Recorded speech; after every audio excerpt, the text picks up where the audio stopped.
Good.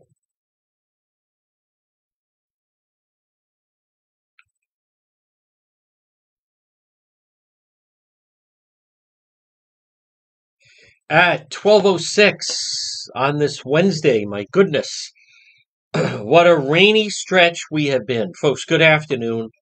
You're listening to the John DePietro Show. It's AM 1380 and 99.9 FM. I want to welcome everybody in. We are back. This is the Noon Report with our Facebook Live. So for those, this is a simulcast where you can listen to it, obviously the program, AM 1380 and 99.9 FM. But then you can also watch our Noon Report on Facebook. So we were not on yesterday. Juan had to take care of this, Kathy, take care of some medical situation, but feeling very good. We're just going to work through the reboot, the one-legged wand, whatever it is that you want to.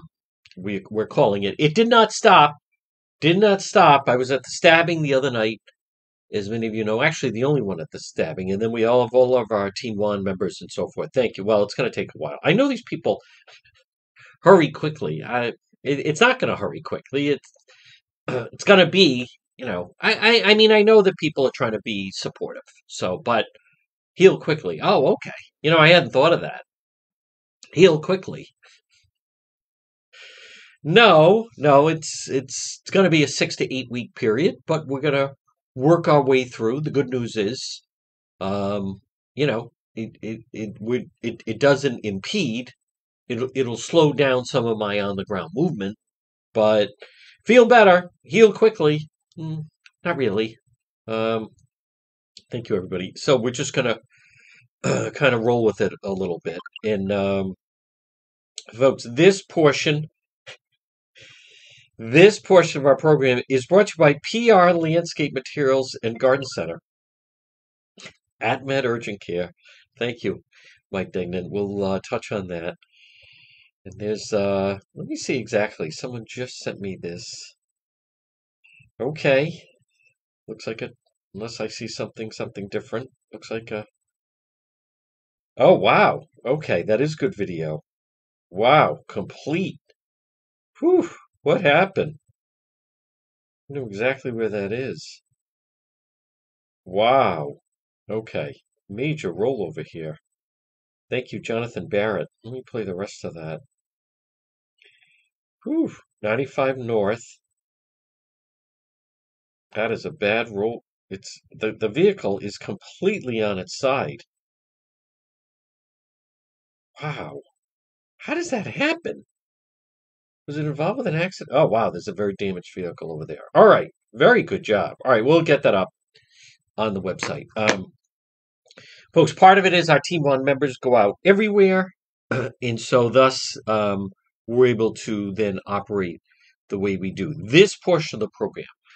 But I want you to know, again, it is the one-legged one. It didn't stop us, as I said the other night, with stabbing in Cranston. It's not going to stop with anything. It's just I won't be able to run from around a crime scene, but the boot, if anything, does help out a little bit and alleviate the pain. So we're just going to roll with it. But I'm not going to keep talking about it, but I did want to address it now.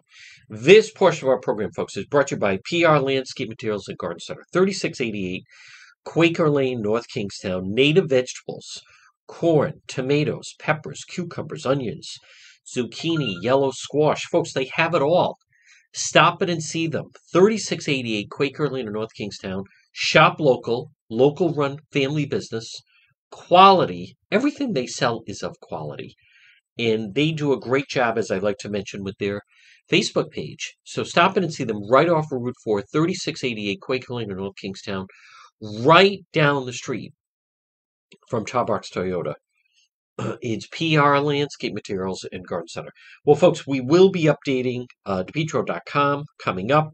We have original video stories you can see, all brought to you by the Coesit Inn, 226 Coesit Avenue, West Warwick, lunch, dinner, drinks, and lounge. And now, but wait, there's more. The market at Coesit, the Coesit Inn, where they have prepared foods. They've done a fantastic job there. Stop in and see them, but a great place for a great meal I know David Sammartino had a great meal there the other day. Folks, support them. And as always, when you're there, say, hey, I just want you to know, Juan mentions you guys quite a bit, so we thought we'd come in. The Coesit Inn, 226 Coesit Avenue in West Warwick. I want to touch on, because there's a lot to get out of this. There's a lot of talk about the cd-1 race, and this is the congressional race to replace the open seat right now because Congressman David Cicilline decided to cash out, make a ridiculous amount of money for, quote, a nonprofit.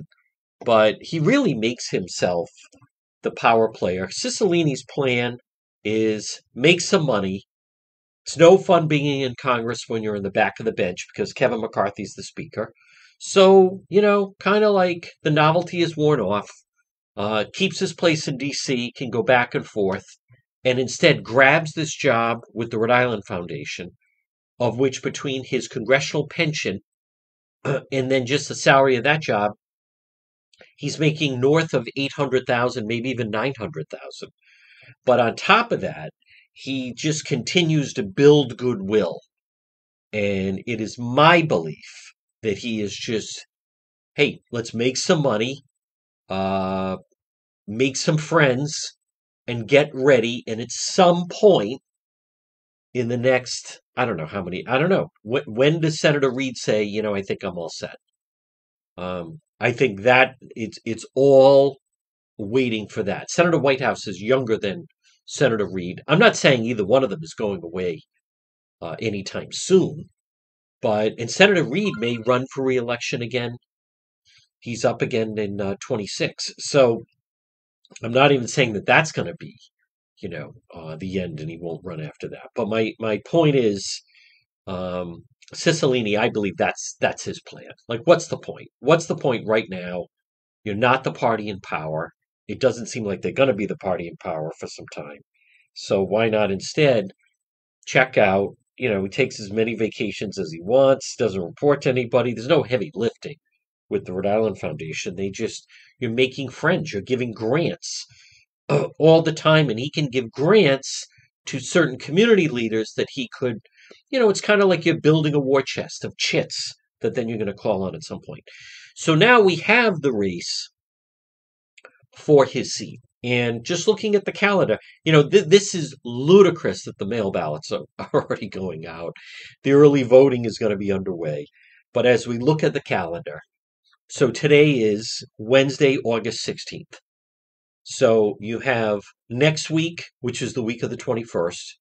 You have the week after that, which is Monday, August 28th. And then the following Monday is Labor Day, and the election's the 5th.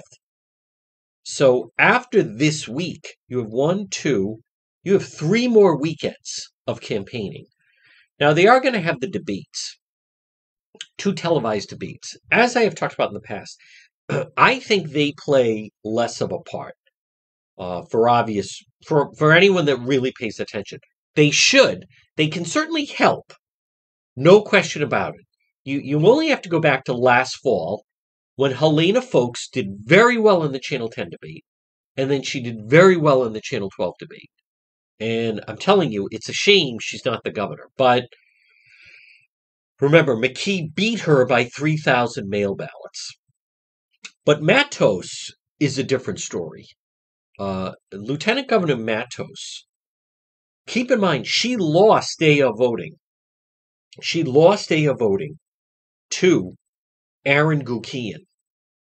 It's interesting that her opponent for lieutenant governor was Aaron Gukian, and her main rival is Aaron Regenberg. And you're going to hear our conversation with Dan McGowan of the Boston Globe coming up. But as far as this race, to me, I recognize that a lot of people are focusing on Matos. Matos, number one, she's not a great candidate. Number two, the only reason that she won was McKee Matos, and all the unions were ballot harvesting. Now, she has all the special interest endorsements, for the most part. Not all, because there's more candidates. But I don't think, because she's not good on day of voting.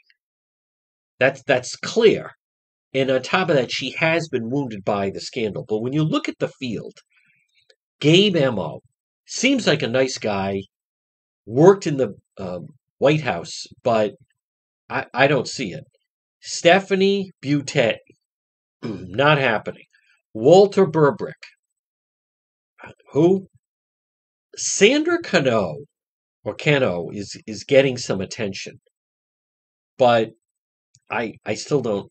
Don Carlson, now that guy, he's the one in Jamestown. He's a businessman. His problem is he doesn't know what he doesn't know. He doesn't understand the clock is ticking. He's tried to be aggressive. He has the money to be aggressive. But his biggest problem is he doesn't really know how the system works. Spencer Dickinson, no shot. Terry Flynn, I don't know who that is. John Gonzalez, Democrat, Providence, no shot. Gary Leonard, no shot. Sabina Matos, hold on. Anna Quizadera, no shot. Alan Waters, no shot. So Aaron Regenberg, Matos. I'm not sold on this Sandra Cano. I don't think enough people know her. I know some people saying Matos and hold on, and Stephen Casey.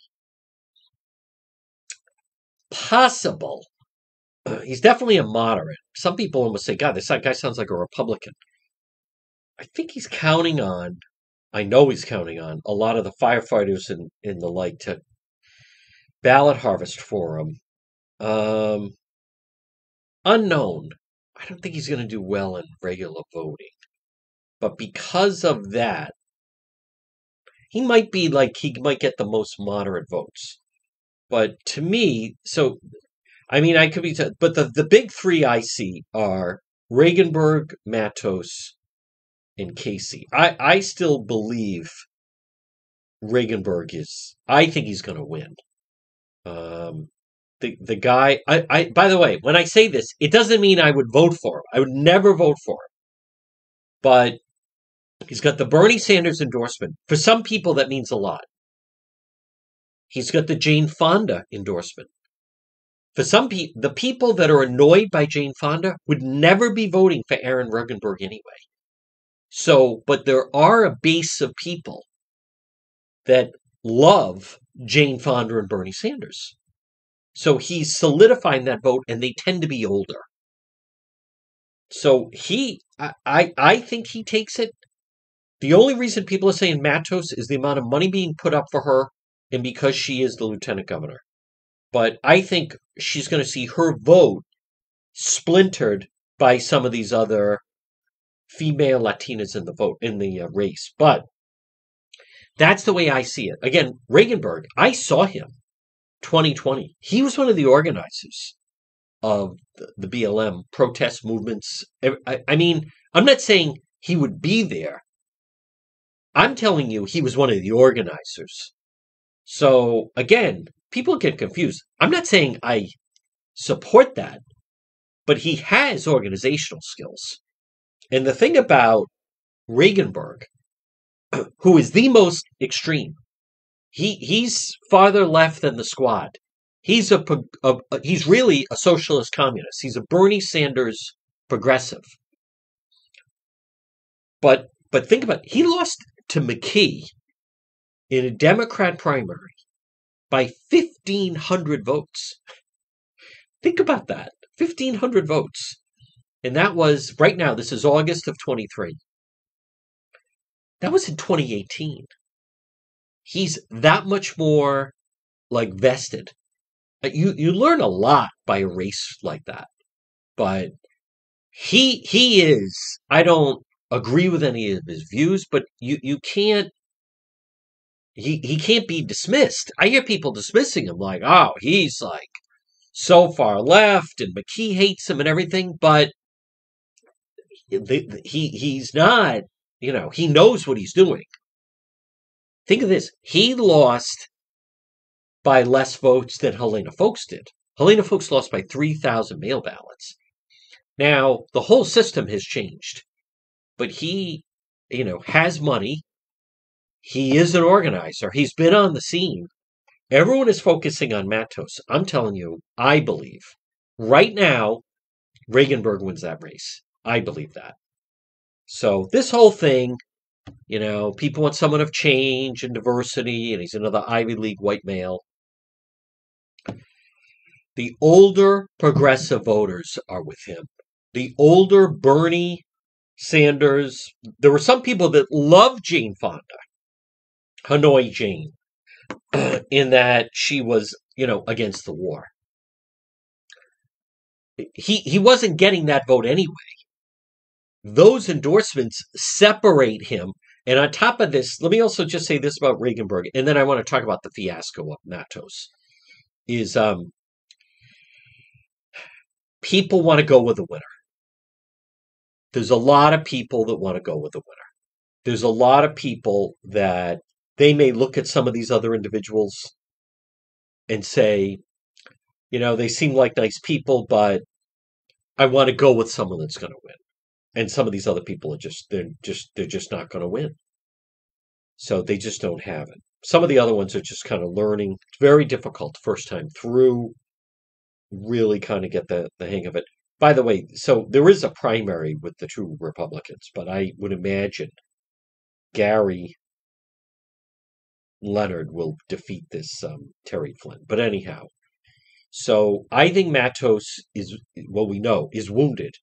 And that press briefing yesterday just is filled with falsehoods. And it just shows to me just how, she is just, what a complete disaster of a press briefing. And how that whole thing went, as they, say the phrase, sideways very quickly over some very legitimate questions. Folks, this portion of the John DePietro Show is brought to you by AtMed Urgent Care. Remember, when you need urgent care, AtMed Urgent Care. Stop in, well, when you need to, when you need urgent care. 2 locations, 1524 Atwood Avenue in Johnston, Suite 122, and also 5750 Post Road, East Greenwich. AtMed Urgent Care. When you need urgent care and you don't want to wait. Now, I've explained, I've been to both. When I needed urgent care and needed to go, not wait 6 hours at a hospital emergency room, you go to AtMed. They have doctors and nurses. They're open 7 days a week. They're immaculately clean. The people in the waiting room are, all quietly waiting their turn. You don't see huge groups of individuals there. You don't see whole families coming in. So if someone is injured at work, or maybe it's yourself, AtMed Urgent Care. And I've gone there. 1524 Atwood Avenue in Johnston, in the Atwood Medical Center, and 5750 Post Road, East Greenwich, AtMed Urgent Care. All right, I want to play. So this was yesterday. The lieutenant governor has this congressman from New York come in, and this was building. I actually kind of predicted this was going to happen. Her talking points are terrible. Before I play this, I want to remind people, this is a criminal investigation that her campaign is under. Number 1. Number 2, she still hasn't said why they were paying this woman and her band of whoever, forgers, $16,000 to collect signatures. Most people will tell you that when they collect their signatures, it's all volunteers. So it can be done. But the idea of paying, where campaigns are grassroots, $16,000 just to pay people to get your signatures is out of the ordinary. That's not what it was about. These were going to be members of the campaign. Someone told me the other day they heard whoever got the most signatures was promised a job in Washington should Matos win. I'm not surprised at that. That's how, when they're running for office, they're promising jobs. That's why people get involved with the campaigns. If you help me and I win, you get a job at the campaign. That's how it works. Traditionally, that's why the people do it. And then they're trying to pick which campaign has like the best shot. But it's then the reward that comes from, okay, we got elected, now you're supposed to give the person a job. So, but this was a matter of coming.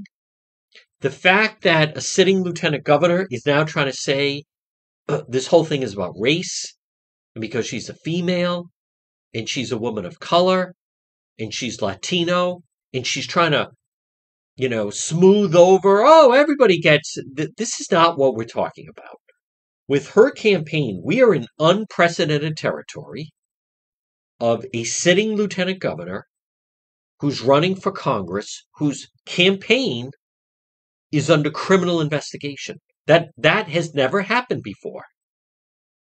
Certainly not in Rhode Island, number one. Number two, that woman, Holly, when she did speak out with Channel 12, she claimed, hey, I handed in the right signatures. I didn't do all that. So my point is, we still don't know how far it could go up the ladder. Could her campaign manager get indicted? Yes. Could her communication guy, Evan England, that notarized these fake signatures? Yes. Could she end up getting indicted? I haven't heard anyone say that couldn't happen. So for her to say, oh, this is all about nothing, and this is only, it's patently not true. So I want to play, and this congressman that comes in, who's basically just there, to whatever reason, wants to help out. They bring him around to some different organizations, and they're trying to preach I believe, she's a Latina, let's keep it within the family here, blah, blah, blah. So let's play. This is yesterday. This morning. It was exactly what I've been saying all along. I know no one has been covering that, but I said that I have way more than the signatures required. I know because we worked really hard. We had volunteers. We worked really hard. We had volunteers. You were paying this woman, Holly, Ashley, $16,000. How hard is that? We worked really hard to what? Write a check? Also collecting signatures, and I knew that we have more than enough signatures. That's what I've been saying from day one. Lieutenant Governor, the congressman said that you're a victim of discrimination, and if you were someone else of a different color persuasion, that this wouldn't happen. Do you agree with the congressman that you're being discriminated? Well, I want to ask her. When I said it, she doesn't have to speak for me. She doesn't have to speak for me. I'm just asking. She doesn't have to speak to me. For you. No, we're getting her reaction. I'm just asking if she agreed. Do you think you're a victim of discrimination? I believe I've been beat up for almost 4 weeks, and honestly, for something that turned out to be nothing. I think there should have been a little.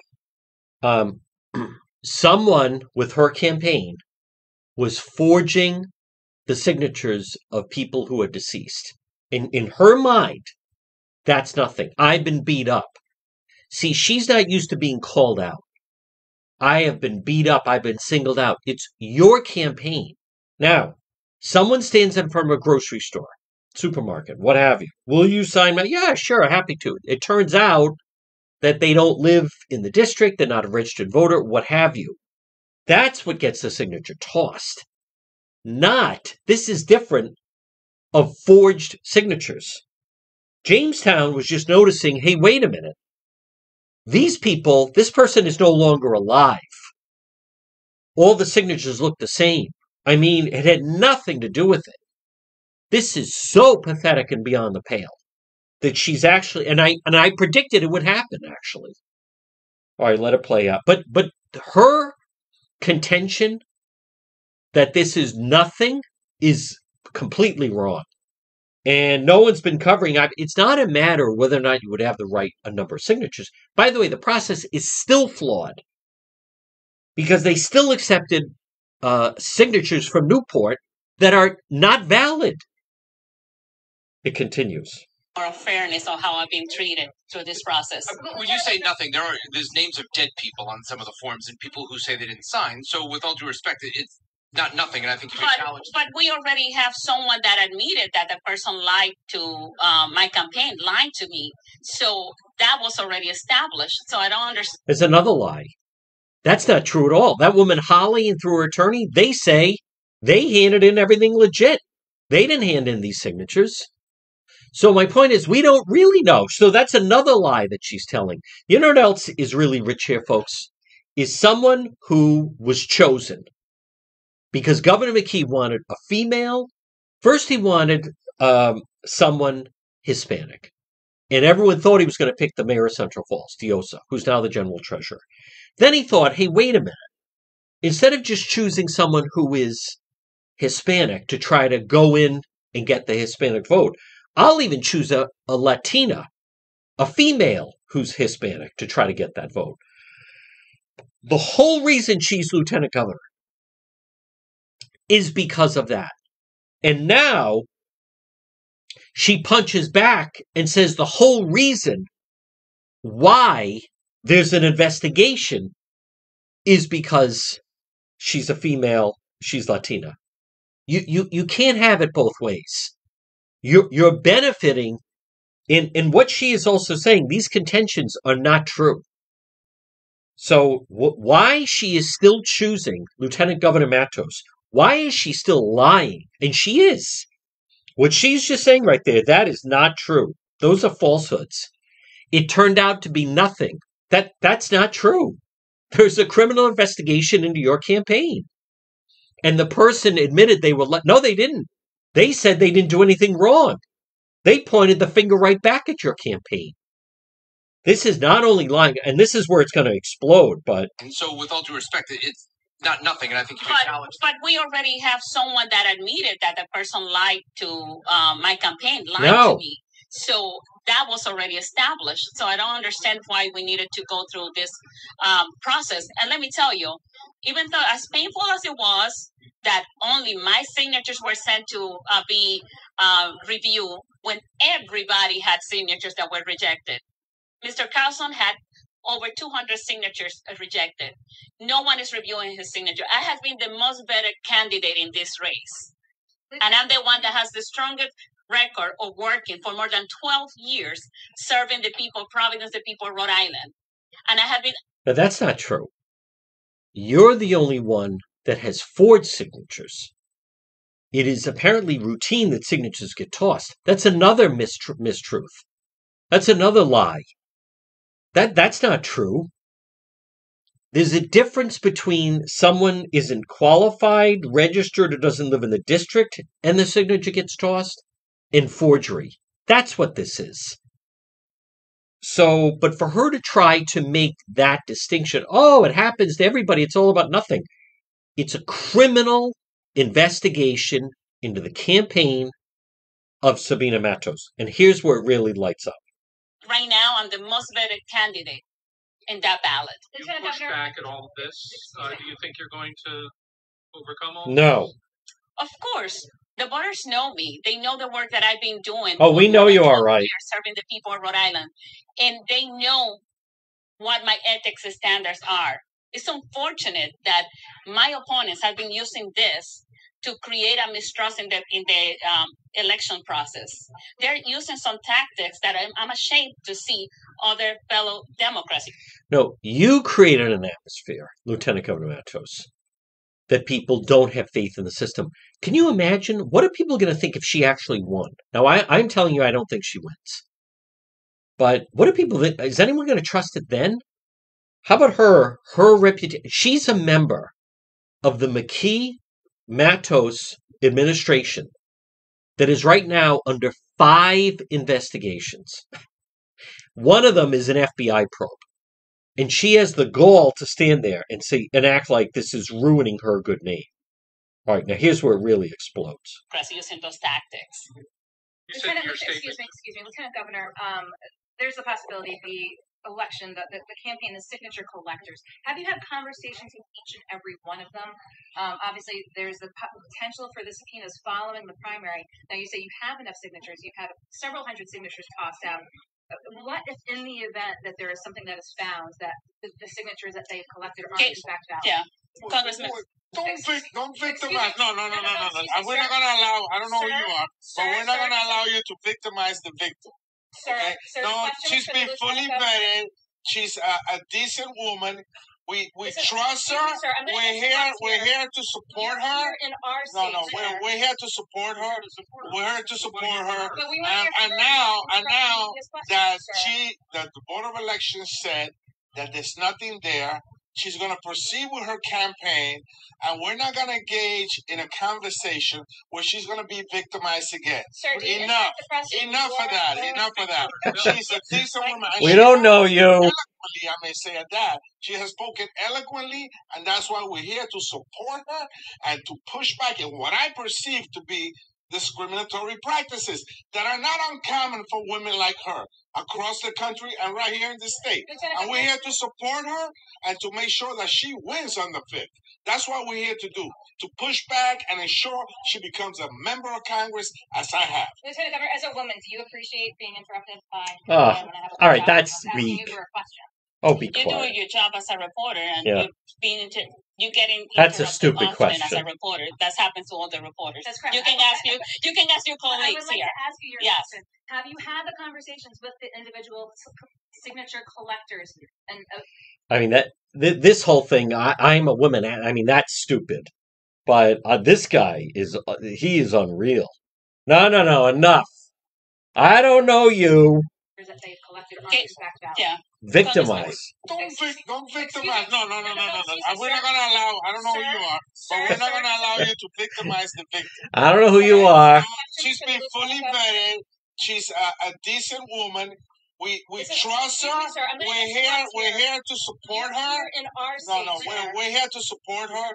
We're here to support her.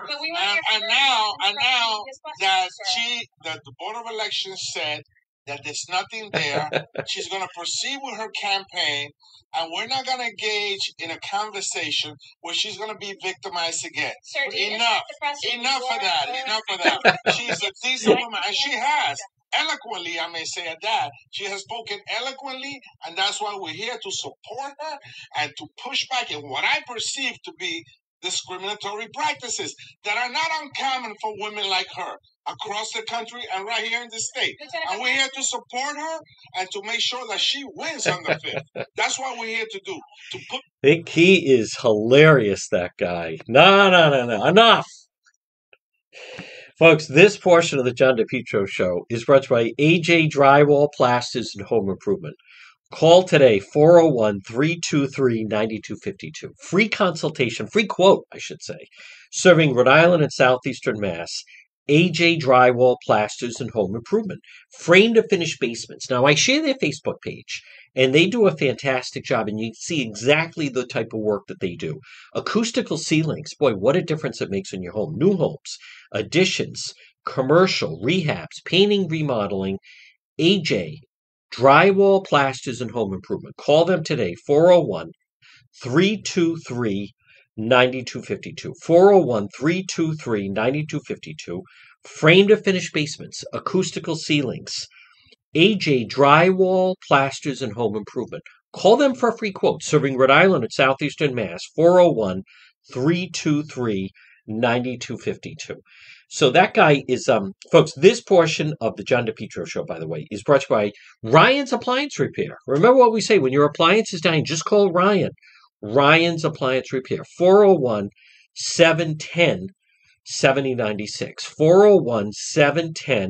401-710-7096, Ryan's Appliance Repair. And I speak from experience. We had a problem, it was over a week ago, where the washing machine, okay, let's wash some clothes, but suddenly the knob is stripped. What do? Do you, load it? Do you think I'm going to load the washing machine into a car and bring it back to? No. Do you, was I going to try to go on YouTube and fix it myself? No, I called Ryan's Appliance Repair, 401-710-7096. Boom, he ordered the part. He came in, repaired, it works fantastic. Ryan's Appliance Repair. Maybe, is there something wrong with your dryer? If your dryer is not working properly, by the way, you have to be careful. You can have a fire in your home on a dryer. Maybe is there something wrong with your refrigerator? Maybe the ice machine is not working properly, or the stove, or the oven. Ryan's Appliance Repair. Saturday appointments are available. All work is guaranteed for 90 days, parts and labor. It's Ryan's Appliance Repair. 401-710-7096. I want to come back to this Matto situation. And just, is she standing up there? And she's getting beat up. And he even says she's being victimized again. And it's because The reason all of this came about is in Jamestown, which is cd-1, Congressional District 1. Someone actually dared to do their job and noticed that the signatures didn't make sense. One person they didn't recognize was dropping them off. Upon investigating, they found that's how it broke in Jamestown, that there were names of people that are deceased and deceased for more than 20 years, signatures there. Then it became Newport. Then it became East Providence. Then it became Borington. Then we even found out that there was a couple who they live in Cranston, but they handed in signatures with them claiming that they lived in Providence, which was incorrect. So it has nothing actually to do with who she is. This is the sitting lieutenant governor. She had been the head of the Providence City Council. So nothing has gotten in her way or stopped her. And through the process of mail ballots, she is the lieutenant governor, even though she lost day of voting. But folks, I think the larger question that no one is asking is, and it's kind of become readily, there's a couple things happening here. Number one, the press is very hesitant to bring up the mail ballots because of what's going on nationwide. And myself and Justin Katz talk about this. You know, in our area of the country, in the Northeast, if you bring up mail ballots and fraud, they start linking you to President Trump, MAGA Republicans, what are they, election deniers and everything else. So no one wants to get into that. But what this has really shown is the Board of Elections. It is my contention the Board of Elections has proven themselves to be ill-equipped to deal with this type of situation that came up. And this is going on several weeks now, because this story broke at the end of July. This is going on several weeks that the Board of Elections still don't have their act together with the signatures. And my question is, who would have faith in them? I want to remind you, they've had weeks to go through this and they still don't have it right. Because some of the signatures, Channel 10 reported some of the signatures, and Crandall was saying, Brian Crandall, that they still approved signatures from Newport that the people whose signature is said, I didn't sign that. That's not my signature. And the Board of Elections is still going through. Folks, my point is, who on earth would have confidence that these individuals can accurately go through literally, thousands of ballots, let alone in a big election, hundreds of thousands of ballots, night of, in a short amount of time and get it right? That's also why last November, I said that I didn't think Cranston Mayor Alan Funk should have conceded. And I don't think that Aaron Gukian, the Republican lieutenant governor, I don't think he should have conceded.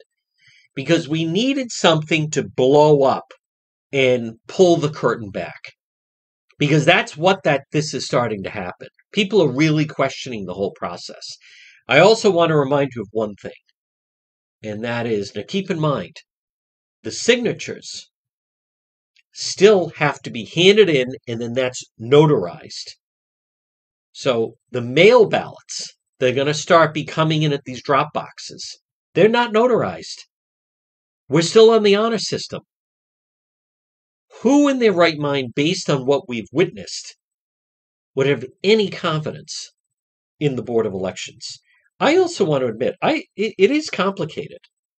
It is complicated because, you have the Secretary of State, and then you have the Board of Elections, and then you have, the different cities and towns have their Board of Canvassers. So I would argue that I think a lot of it is by design. I think it is purposely done this way so it's harder to track. I don't think, the Board of Elections, no one would confuse them with running as efficiently as we would hope and expect them to. But I would argue it's by design, right? It's not an accident that is the group of people that have been assembled there, because they've all been happy when it was working out in their favor. Now, there are many people that are angry at the Matos campaign, but remember, this woman, Holly, hey Ashley, the obnoxious individual, she was with the McKee campaign. She was in the McKee commercials. She was out last August, September, collecting ballots for the McKee campaign. Where's that going to lead? I want to play this again from yesterday, the allegations that this is all, she's a victim and she's been Potential for the subpoenas victimized. Now you say you have enough signatures. You've had several hundred signatures tossed out. What if, in the event that there is something that is found that the signatures that they collected aren't in fact valid? Yeah, Congressman. Don't victimize. No. We're not gonna allow. I don't know who you are, but we're not gonna allow you to victimize the victim. Sir, No, she's been fully vetted. She's a decent woman. We trust her. We're here to support her. No, we're here to support her. We're here to support her. And now that the Board of Elections said that there's nothing there, she's going to proceed with her campaign, and we're not going to engage in a conversation where she's going to be victimized again. Sir, Enough of that. She's a decent woman, and she has. Eloquently, I may say at that. She has spoken eloquently, and that's why we're here to support her and to push back at what I perceive to be discriminatory practices that are not uncommon for women like her across the country and right here in the state. And we're here to support her and to make sure that she wins on the 5th. Now, again, this is also, what does this say that the lieutenant governor can't fight her own battles? We've seen that she needs this individual, a congressman from New York, to come in who's Hispanic and then try to defend her. But in the very beginning, this guy, that's the notion that he's trying to throw out. And what you need to know of this is what they are putting out to the Latino Hispanic community. That the reason why, hey, if someone says, I'm thinking of voting for her, but what is all that? What? She's being singled out. She's being singled out because, she's the only one. It stopped in the very beginning. This morning. It was exactly what I've been saying all along. I know no one has been covering that, but I said that Totally I have false. way more than the signatures required. I know because we worked really hard. We had volunteers also collecting signatures, and I knew that we have more than enough signatures. That's what I've been saying from day one. Lieutenant Governor, the congressman said that you're a victim of discrimination, and if you were someone else of a different color persuasion, that this wouldn't happen. Do you agree with the congressman that you're being discriminated? Well, I want to ask her. When I said her, she doesn't have to speak for me. She doesn't have to speak for me. I'm just asking if she She doesn't have to speak to me. For you. No. You're getting her reaction. I'm just asking if she agreed. Do you think you're a victim of discrimination? I believe I've been beat up for almost 4 weeks, and honestly, for something that it turned out to be not. I'll tell you, that congressman is kind of funny. She doesn't have to speak for me. No, that's not the question. The question was, you made an assertion, and Brian Crandall of NBC 10 is just trying to find out, is she in fact, agreement with that? Like, where did that come from? Where did that come from? Now, this guy comes in from, however this was set up, that he's supposed to come in and help her, stand by her side, and do some campaigning a little bit. But who told him that is the larger question. I believe her campaign is in trouble. I do. I do not believe, I know they're spending a ton of money on television, and there are a bunch of groups behind her. I don't think she's going to be successful. Folks, this portion of the John DePietro Show is brought to you by Falcon Pest Services, serving Rhode Island and southeastern Mass. Call them today, Falcon, 401-739-1322. And it's very simple. Let me ask you a question. on this Wednesday. Do you have a problem with termites? Do you have a problem with bed bugs, ants, roaches, mice, rats, mosquitoes, many other pests? Falcon Pest Services, residential or commercial, they have different types of programs for multifamily housing, condos, apartments. Maybe you have a problem with mice. Call Falcon. Maybe you have a problem with mosquitoes. Call Falcon, or ants or roaches. Extermination services for restaurants, office buildings, schools, hotels, and any other commercial business. So maybe it's once a month they come to your home or business. Maybe it's once a year. Maybe it's a one-time treatment. Falcon Pest Services. One-time treatment, monthly services, quarterly service, year-round protection. It's Falcon Pest Services. Call them today. Free quote. Call John and Kelly. 401-739-1322 for Falcon Pest Services. 401-739-1322 for Falcon Pest Services. Well, folks, good afternoon. You're listening to the John DePietro Show on AM 1380 and 99.9 FM. We will be doing Facebook Live later.